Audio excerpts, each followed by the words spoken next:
Di belahan utara bumi yang perlahan kehilangan dinginnya, terdapat hamparan es abadi yang semakin hari semakin mencair. Di sanalah Bra, seekor beruang kutub betina muda, dilahirkan bersama saudara laki-lakinya, Nuku.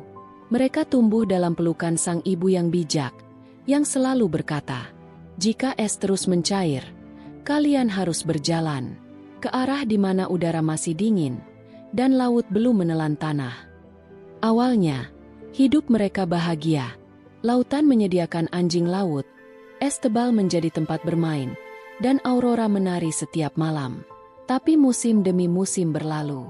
Es tempat mereka tinggal menjadi rapuh. Retakan besar menganga. Anjing laut menghilang. Dan suatu hari, ibu mereka tak kembali dari berburu. Malam itu dingin dan sunyi, tetapi Bra dan Nuku tetap menunggu.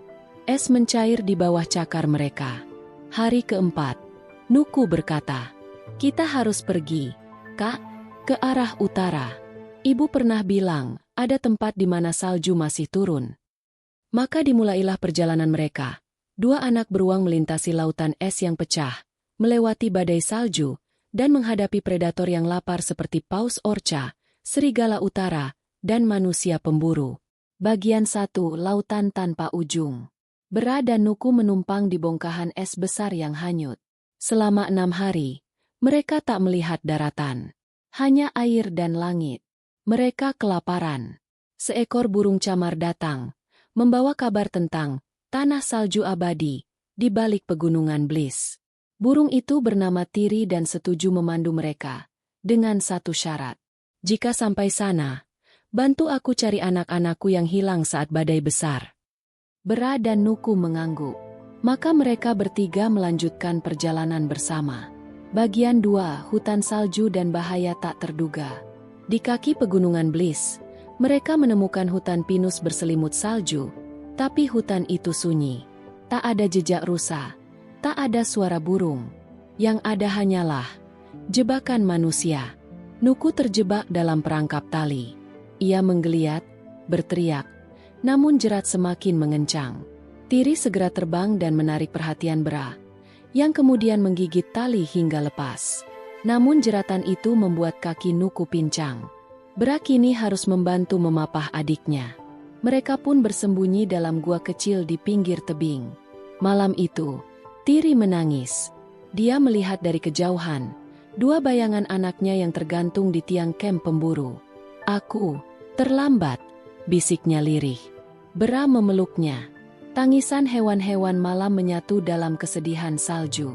Bagian 3, Pertemuan dengan Sang Rubah Hitam. Saat musim mulai mencair, muncul seekor rubah hitam licik bernama Rafe. Ia menawarkan bantuan membawa mereka menyeberang sungai es terakhir, dengan syarat mereka memberikan Tiri sebagai umpan. Bra marah besar. Tapi Nuku yang sedang lemah hampir tergoda, merasa tak punya pilihan.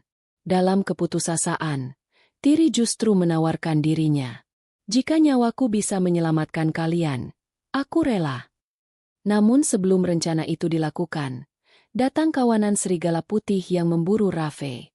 Si rubah akhirnya melarikan diri dan Tiri selamat.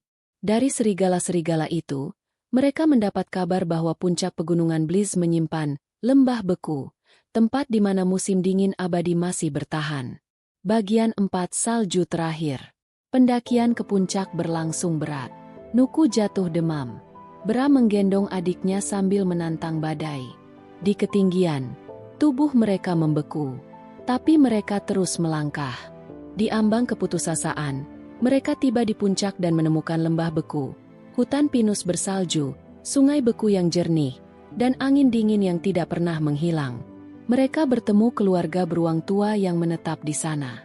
Mereka memberi tempat tinggal dan merawat Nuku hingga pulih.